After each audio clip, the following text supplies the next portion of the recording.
Should I start? Yes. Okay, अॼु जेको असां केस डिस्कस कंदासीं उहो आहे pure red cell aplasia. Pure red cell aplasia छा थींदो आहे? हिकु अहिड़ी बीमारी आहे जंहिंमें सिर्फ़ु आरबीसी रेड ब्लड सेल्स तव्हांजा न आहिनि। असांजी ब्लड जी फैक्ट्री कहिड़ी आहे? Bone marrow.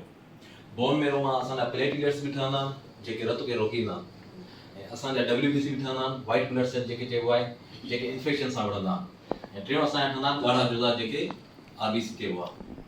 हिकु अहिड़ी कंडीशन जंहिंमें सिर्फ़ु इहे ॻाढ़ा जुज़ा न ठहनि, उनजो नालो आहे प्योर रेड सेल एप्लेसिया। ठीकु आहे, पर जेकॾहिं इहे टई कंडीशंस, हिकु अहिड़ी कंडीशन जंहिंमें इहे टई शयूं न ठहनि, उनखे चइबो आहे एप्लास्टिक एनीमिया। ठीकु आहे, यानी बोन मेरो फेल्यूअर। त ही पेशेंट आहे, असां वटि आयो हुयो, हिन जो नालो आहे नसीर।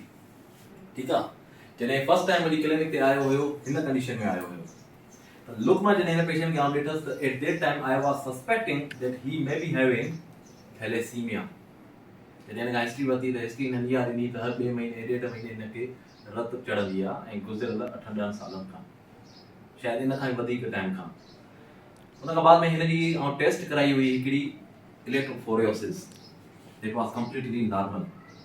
त थैलेसीमिया असांजी थी वई रूल आउट। उन खां बाद में आई वाज थिंकिंग त बार बार हिनखे रत छो थी चढ़े। पोइ असांजी ॿी कंडीशन थींदी आहे जेके चइबो आहे हीमोलाइटिक एनीमिया। त हीमोलाइटिक एनीमिया जे लाइ हिन जी असां कूम्स टेस्ट कराई हुई, उहा बि नॉर्मल हुई। ऐं सिर्फ़ु हिन पेशेंट में एनीमिया जा फीचर्स न हुया, पर हिन जी तव्हां अगरि फेस खे ॾिसंदव त ही सीम्स टू बी एबनॉर्मल। तव्हांखे ईअं लॻंदो त as he is not a normal person. त उनजे लाइ हिन जो जॾहिं तव्हां असां हाइट हिन जी मेजर कई त ही शॉर्ट स्टेचर में, ऐं हिन जी एज आहे 22 खां 25 साल। पर कोई भी हिनखे सेकेंडरी सेक्सुअल करेक्टर्स, मर्दनि वारा करेक्टर अञा ताईं हिनखे न आया हुया। यानी हिनखे एक्सलरी आर्मपिट या मुस्टेचिस वग़ैरह या नाड़ी वग़ैरह अञा ताईं न हुई। इवन हिनखे टेस्टिकुलर एट्रोफी बि हुई। त पोइ असां हिन जो वर्कअप कयो हाइपोगोनाडिज़म जो, त उहो बि हिन जो पॉज़िटिव अची वियो सॼो। FSH, LH उहे हिन जा घटि ऐं इवन सीरम टेस्टोस्टेरोन लेवल बि हिन जी घटि अची वई। पोइ हिन जो हाइपोथायराइडिज़म जो बि वर्कअप कयो, हाइपोपिट्यूटरिज़म खे रूल आउट करण जे लाइ। हाइपोपिट्यूटरिज़म जो जॾहिं हिन जो वर्कअप कयो त हिन में सिर्फ़ु ग्रोथ हार्मोन जेको हिन जो हुयो उहो नॉर्मल हुयो, छो जो हिन जी शॉर्ट रिसर्च जे हिसाब सां तव्हांखे ग्रोथ हार्मोन खे बि रूल आउट करणो हुयो। त जॾहिं हिन जो हाइपोपिट्यूटरिज़म जो वर्कअप कयो, उहो बि सॼो हिन जो पॉज़िटिव अची वियो, अदर देन ग्रोथ हार्मोन, उहो सिर्फ़ु नॉर्मल हुयो। त हाणे उहा त शइ कंफर्म थी वई त हिनखे ठीकु आहे, हाइपोगोनाडिज़म आहे। पर हिन जी जेकॾहिं तव्हां स्किन टेस्ट खे ॾिसंदव, उहा बि नॉर्मल न आहे। उनजे लाइ हिन जो वरी थोरो डायबिटीज़ जो वर्कअप कयो। डायबिटीज़ जो वर्कअप छो कयो हुयो? छो जो हिनखे ट्रांसफ्यूजन जी हिस्ट्री हुई, रिपीटेड ट्रांसफ्यूजन जी हिस्ट्री गुज़िरियल 10-15 सालनि खां। त डायबिटीज़ जो जॾहिं वर्कअप कयो त उहा पॉज़िटिव अची वई। एट दैट टाइम हिज blood sugar level was 595, I still can remember, 595। त उन खां बाद में हाणे हीअ पिक्चर त क्लियर थी वई असांजी त हिनखे हाइपोगोनाडिज़म छो थियो आहे। छो जो हिनखे सालनि खां ब्लड ट्रांसफ्यूजन थी थिए, हिनखे थियो सेकेंडरी हेमोक्रोमेटोसिस। जॾहिं बि ब्लड ट्रांसफ्यूजन घणी थींदी आहे, तव्हांखे ख़बर आहे त छा थींदो आहे, हुनमें फौलाद हूंदो आहे, आयरन हूंदो आहे असांजो, आयरन जी डिपोज़िशन थींदी वेंदी आहे। पोइ जंहिं जे उज़वे में आयरन जी डिपोज़िशन थींदी, मरीज़ खे ओहिड़े क़िस्म जी तकलीफ़ ज़ाहिर थींदी आहे। त टेस्टिकुलर एट्रोफी इन जे करे थी बिकॉज़ आयरन वाज गेटिंग डिपोज़िटेड इन दी टेस्टीज़। त उनजे करे हिन जो टेस्टोस्टेरोन वग़ैरह न पियो ठहे। ऐं जॾहिं हिन जे लबलबे में आयरन डिपोज़िट थियो त हिनखे थी वई शुगर। शुगर के स्किन जी हिन हाइपर पिगमेंटेशन, जेको हिन जी स्किन जो टेक्सचर आहे, कलर आहे, उहो छो थियो? इन जे लाइ थियो जॾहिं आयरन डिपोज़िट थींदो आहे तव्हांजो स्किन ते, त उन जे मथां जॾहिं सनलाइट किरंदी आहे त उते ऑक्सीडेशन थींदी आहे। ऐं पोइ तव्हां ॾिठो हूंदो तव्हां, जॾहिं बि लोह खे बि आयरन हिते लॻल हूंदो आहे, उनखे जेकॾहिं पाणी वग़ैरह लॻे थो, हिन खां ॿाहिरि में उन ते जेकॾहिं लाइट लॻंदी आहे त ऑक्सीडेशन प्रोसेस थींदो आहे ऐं उहो ज़ंगिजी वेंदो आहे। सोली सिंधी में असां ईअं चई था सघूं त हिन जी स्किन ॼण ज़ंगिजी वई आयरन जी ओवर डिपोज़िशन जे करे। हाणे हिन लाइ टर्म जेको यूज़ थींदो आहे उहो हूंदो आहे ब्रॉन्ज़ डायबिटीज़। हीअ बि पिक्चर असांजी क्लियर थी वई सॼी। त हिनखे जेके सेकेंडरी सेक्सुअल करेक्टर्स डेवलप न थिया, उहे थिया सेकेंडरी हेमोक्रोमेटोसिस जे करे। जेका हिनखे डायबिटीज़ थी, उहा बि थी सेकेंडरी हीमोक्रोमेटोसिस जे करे। ॿ शयूं स्टिल कंफ्यूजिंग हुयूं। त ब्लड छो पई लॻे? मेन क्वेश्चन इहो हुयो। ऐं ठीकु आहे, अगरि ब्लड लॻे पई, वाई हाइट छो न आहे वधी? त इनखे सॉल्व करण जे लाइ असां करायो ग्रोथ हार्मोन जी टेस्ट।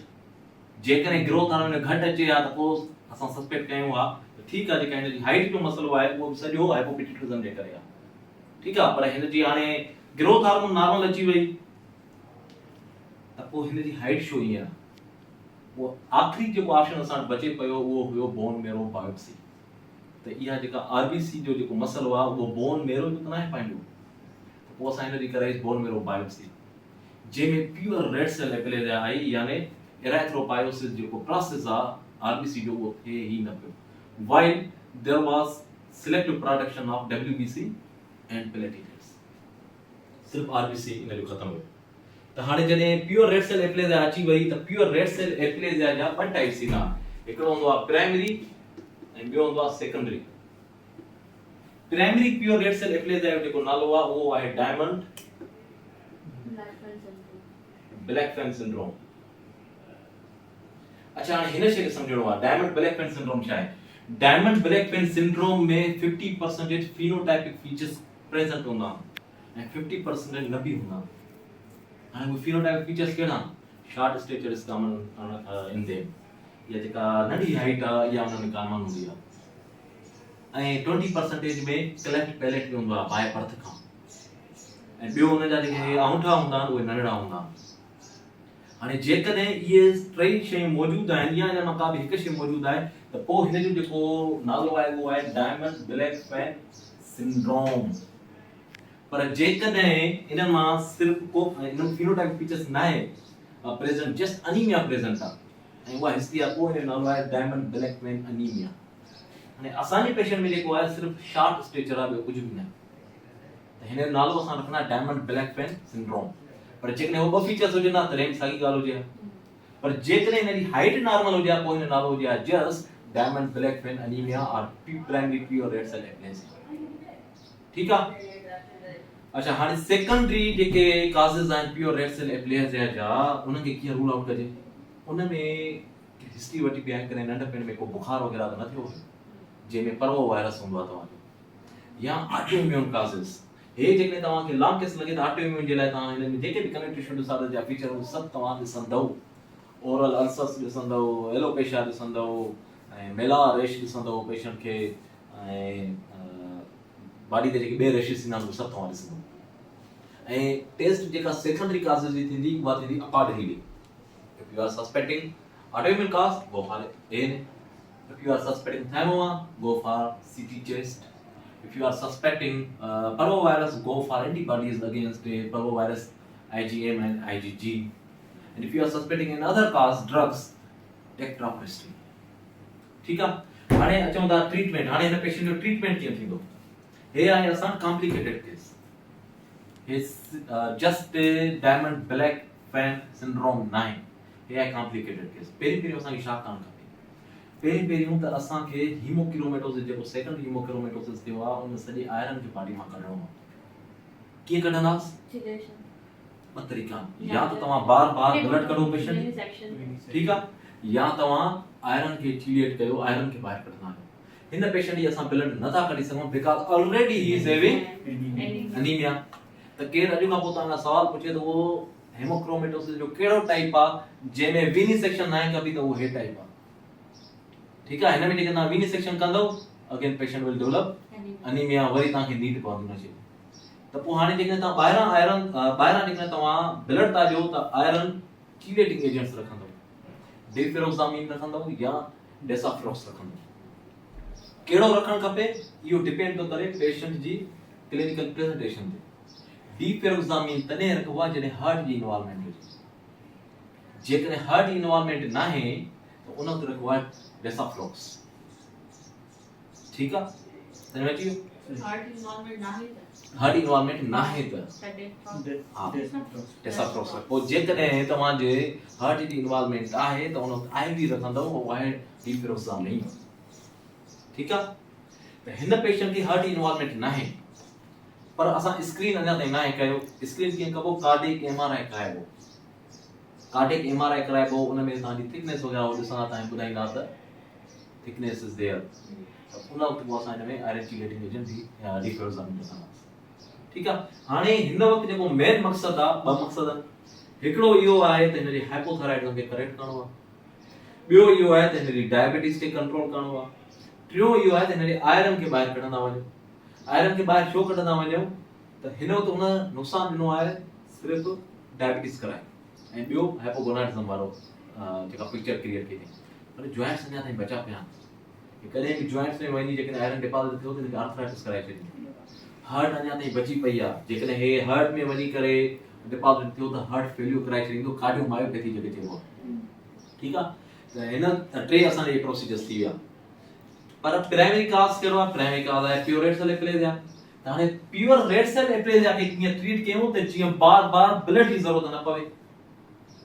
उन जो आहे पहिरें नंबर ते तव्हां अगरि पेशेंट प्राइमरी आहे, go for bone marrow transplantation. Ultimate treatment उहा। जेकॾहिं तव्हां उन जे लाइ नथा वञो, पेशेंट पुअर आहे, पोइ तव्हां छा कयो? पोइ तव्हां हिन पेशेंट खे ॾियो स्टीरॉइड्स। स्टीरॉइड्स कीअं तव्हां ॾींदव? क्रीडेंसिलोन जेका टेबलेट ईंदी आहे, डेल्टाकार्ड टेबलेट थी वई, रेपिकार्ड थी वई या डेलाकार्ड टेबलेट थी वई, 1 mg पर kg जे हिसाब सां। हिन जो हाणे तव्हां वेट कंदव, जेको बेड में ॿुधाईंदो हिन पेशेंट जो वेट कंदव, 1 mg पर kg जे हिसाब सां स्टीरॉइड रखंदासीं। ऐं जेके स्टीरॉइड्स हिन पेशेंट में रखंदा त हिन खे नुक़सान कहिड़ो आहे? हिन पेशेंट में कहिड़ो नुक़सान आहे? Very good, patient is already diabetic. त पोइ तव्हां इंसुलिन जो डोज थोरो वधाए छॾियो ऐं हर ॿिए हफ़्ते हिन जो असां टेपर कंदा वेंदासीं। हिन खे सम्झाइणो आहे, ईअं न त जॾहिं बि स्टीरॉइड पेशेंट ते रखंदा पेशेंट विल बी फाइन, त उहे पेशेंट लास्ट फॉलो अप थी वेंदा ऐं पोइ बाद में वरी तव्हां वटि ईंदा आहिनि स्टीरॉइड्स जी कॉम्प्लिकेशंस। ठीकु आहे, त हिन पेशेंट जेको स्टीरॉइड रखंदासीं उहो त रखंदासीं, छा स्टीरॉइड्स लॉन्ग टर्म हलाईंदासीं असां? त पोइ छा कयूं? इम्यूनोसुप्रेसेंट्स। कहिड़ो इम्यूनोसुप्रेसेंट ड्रग ऑफ चॉइस आहे हिन पेशेंट?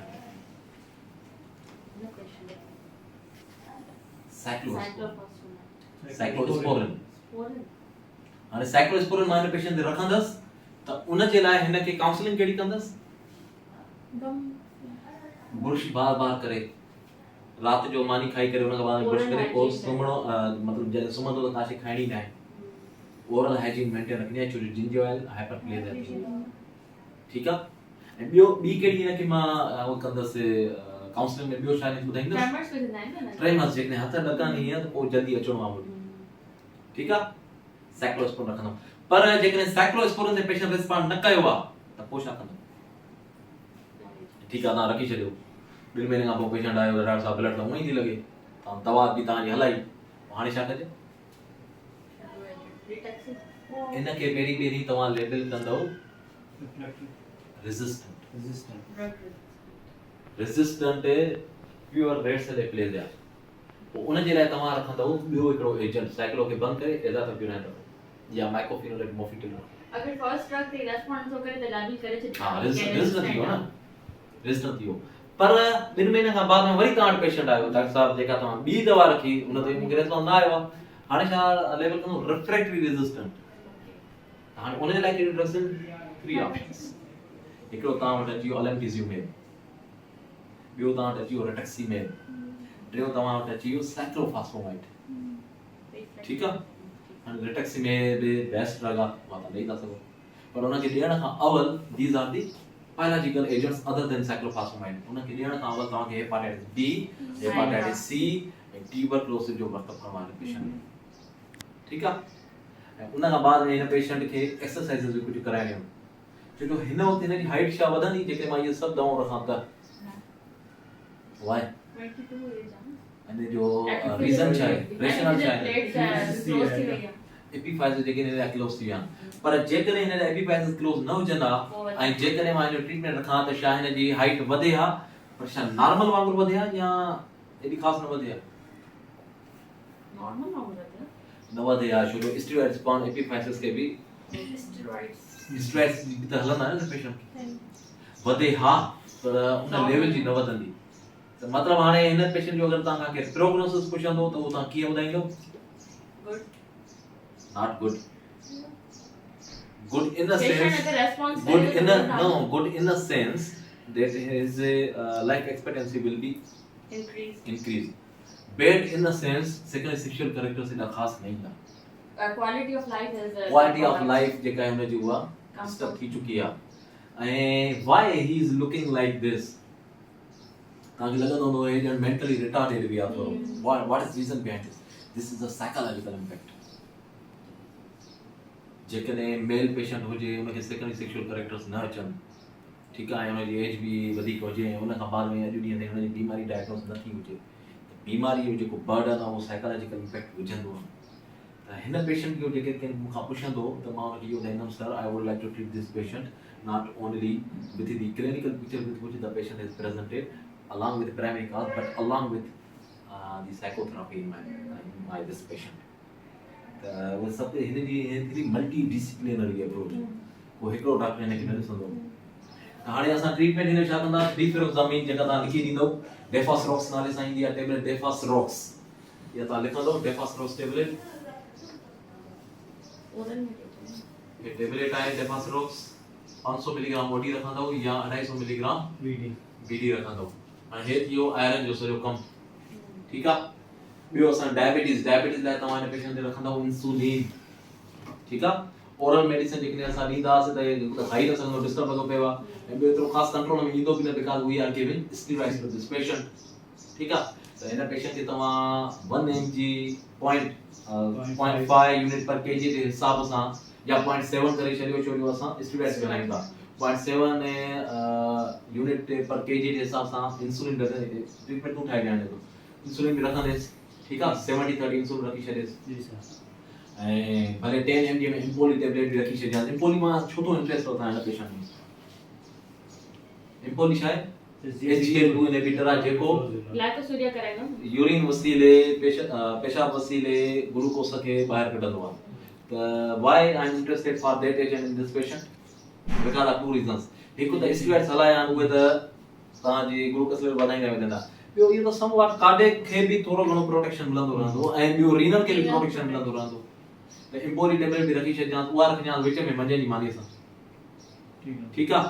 हाणे डायबिटीज़ वारो बि कमु थी वियो पूरो असांजो हाणे हीमोक्रोमेटोसिस वारो बि थी वियो, थायराइड जे लाइ 2 टेबलेट्स रखी छॾींदे, व्हाई नॉट 3 टेबलेट्स डायरेक्टली, ये भी अकॉर्डिंग टू वेट ही रखना है, अकॉर्डिंग वेट जे हिसाब सां रखबा। पर जेकॾहिं तव्हांजी हार्ट वग़ैरह इन्वॉल्वमेंट आहे या सस्पेक्टेड आहे त लोड 2 टेबलेट्स उहे बि रखी छॾींदेसि। हाणे असां जेके हीमोक्रोमेटोसिस जे करे जेको नुक़सान थियो आहे उनखे कवर करे विया, पर हीमोक्रोमेटोसिस छो थियो आहे उन जे करे असां रखूं था प्योरेट्स लेप्लेज़ाइड करे स्टेरॉइड्स 1 mg पर केजी हिसाब सां टेबलेट डेल्टा कार्टिन या रेपिकार्ड उहा तव्हां रखंदव, ठीकु आहे। ऐं उन सां गॾु टेबलेट साइक्लोस्पोरिन उहा बि लिखी ॾियो, साइक्लोस्पोरिन ईंदी अथव इहा, इन में साइक्लोस्पोरिन ये दवा वसी में इनजी रखजां। जी सर। मंजा Sir, why we are not directly starting mesangiopathy? हां, very good question. Anyone? Anaemia है ना ऑलरेडी पेशेंट, No.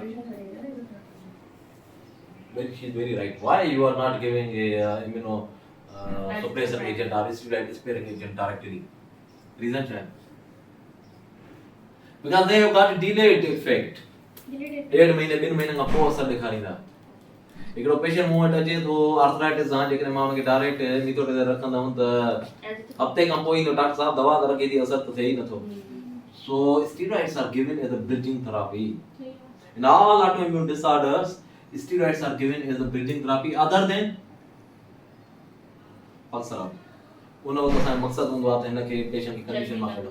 Sir, वो असां steroid ॾियूं त pulse therapy ज़रिए त उन्हें कंट्रोल करना, जैसे उन्हें Pulse छा थी ॾियूं असां? न मतलब steroid ॾियूं त bridging therapy ज़रिए, ठीक है। बाद में तो माना वो ड्यूरेशन में लेके steroid कंट्रोल करना, बाद में इज़ाफियोप्रिन ज़रिए स्टार्ट करे फंक्शन त पोइ असां ॾेई था सघूं साइक्लोस्पोरिन ज़रिए जो convert. First line treatment is cyclosporin. cyclosporin. Why it is first line treatment? Because it is less immunosuppressant.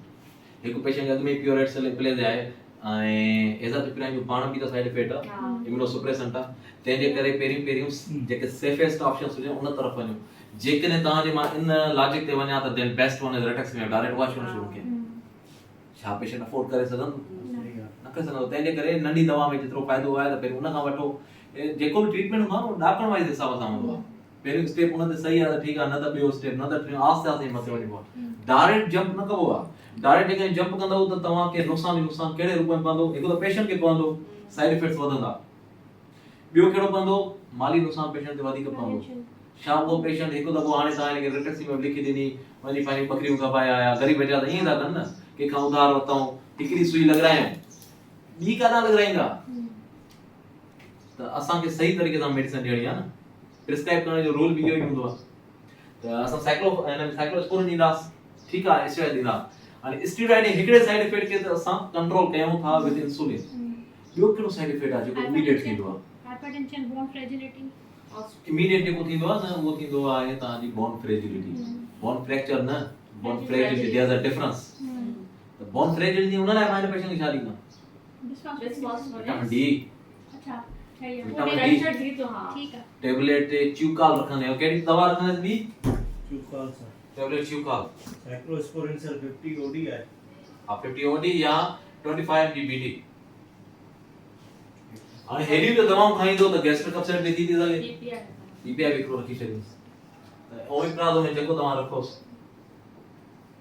Sir देखो सर डेक्सा स्कैन करना वो बाद में करेगा पेशेंट स्ट्रेस रखी करे डेक्सा स्कैन कॾहिं कराइबो आहे 3 मंथ्स का मतलब पहिरियों डेक्सा स्कैन चाहे चुले असां जेको वीडियो था बने पेशेंट्स लाइ इन करे मां सिंधी में ॻाल्हायां डेक्सा स्कैन तॾहिं कराइबो आहे जॾहिं तव्हां स्ट्रेस रखिया पेशेंट ते 1 mg पर kg जे हिसाब सां हिकु महीने खां जेकॾहिं पेशेंट वठे थो पर जेकॾहिं 0.5 mg पर kg जे हिसाब सां जेकॾहिं तव्हां रखिया आहिनि त पेशेंट खे डेक्सा स्कैन तॾहिं कराइबो जॾहिं 2 या 3 महीना खाई चुको हुजे ठीकु आहे त हिन पेशेंट जो असां डेक्सा स्कैन में बाद में कराईंदासीं हाली नीड न आहे हा इन्वेस्टिगेशन अञा कहिड़ियूं कराइण खपनि जेकॾहिं अफोर्डेबल पेशेंट हुजे कार्डियक एमआरआई सही कार्डियक एमआरआई हिन पेशेंट खे ज़रूर थियणु खपे ठीकु आहे अच्छा हिकिड़ो जेकॾहिं हीमोक्रोमेटोसिस जे करे हार्ट इन्वॉल्वमेंट थी आहे ऐं जेकॾहिं तव्हांजे जॉइंट इन्वॉल्वमेंट थी आहे उन वक़्तु बेस्ट ट्रीटमेंट कहिड़ो आहे पहिरीं मूंखे इहो ॿुधायो ॿिन्ही मां रिवर्सेबल कहिड़ी आहे इरिवर्सेबल कहिड़ी आहे कार्डियक रिवर्सेबल त जॾहिं तव्हांजी जॉइंट इन्वॉल्वमेंट थींदी आहे उन वक़्तु जल्दी फिलेबोटोमी कंदी आहे पोइ भले हा भले एनीमिया में जॉइंट खे बचाइणो आहे न जॉइंट छो जो डिस्ट्रक्टिव हूंदो आहे हिन में उहा ख़राब थींदी आहे उहा बि हिकु दफ़ो आर्थराइटिस जेकॾहिं थी आहे अञा ताईं ऐं डिस्ट्रक्शन न थी आहे त उहा बि रिवर्सेबल आहे पर जेकॾहिं डिस्ट्रक्शन थी वई उहा बि इरिवर्सेबल आहे वाई बिकॉज़ कार्टिलेज इज अवस्कुलर हाणे तव्हां भले केॾो बि ट्रीट कयो उहो सही न थींदो त हिन पेशेंट जो प्रोटोकॉल हाणे सॼो इहो आहे सम्झाइण मक़सदु इहो हुयो त this case is very very very rare ए लखन मां 5-6 लखन मां सिर्फ 1% केस हूंदा हिन पेशेंट जी बेड लग बदकिस्मती इहा आहे त हीमोक्रोमेटोसिस जा फीचर्स अची विया सॼा हिन में ठीकु आहे ऐं जेकॾहिं लिवर इन्वॉल्वमेंट थींदी त उन वक़्तु हिन जो जेको प्रोटोकॉल हूंदो उहो डिफरेंट थी वेंदो सॼो जेको सवाल आहे त भले पुछा करे वठो जेको बि आहे तो ता बोन मेरो बायोप्सी में एड में शो आयो इनिशियली ता न आयो हां बोन मेरो बायोप्सी मां एड में शो हुयम त छो जो इन्वेस्टिगेशन करण जो हिकिड़ो रूल हूंदो आहे always go with non invasive then go with invasive procedure न सर ता इवन ता हीमोक्रोमेटोसिस एचपी इलेक्ट्रोफोरेसिस कराई ऑटोइम्यून के आउट करायो Hb electrophoresis is a serum जी sir Hb electrophoresis done through serum जी सर सीरम इज एवरीथिंग है जेकॾहिं मां ॾिसो उतां ते मां पेशेंट सस्पेक्ट कयो थैलेसीमिया तो थैलेसीमिया मां बोन मेरो बायोप्सी त न कराईंदसि सर वो तो ता आउट करायो नेक्स्ट स्टेप में ता वन हीमोक्रोमेटोसिस जा वर्क में वन एक्सटेंसिव आयो rather than going for the bone marrow first वो शनो करायो उन रीजन है सो पेरी जॾहिं मूं वटि पेशेंट आयो त जेको ज़हन में मुंहिंजो डायग्नोसिस हूंदो मां उन हिसाब सां इन्वेस्टिगेट कंदुमि मुंहिंजे ज़हन में पहिरियों डायग्नोसिस आयो थैलेसीमिया इलेक्ट्रोफोरेसिस जे जॾहिं हिन टेस्ट कराई HP electrophoresis that was normal ॿियो मुंहिंजे ज़हन में डायग्नोसिस इहो आयो त या हीमोलाइटिक एनीमिया न आहे हिन पेशेंट खे पोइ मां कराई कूम्स टेस्ट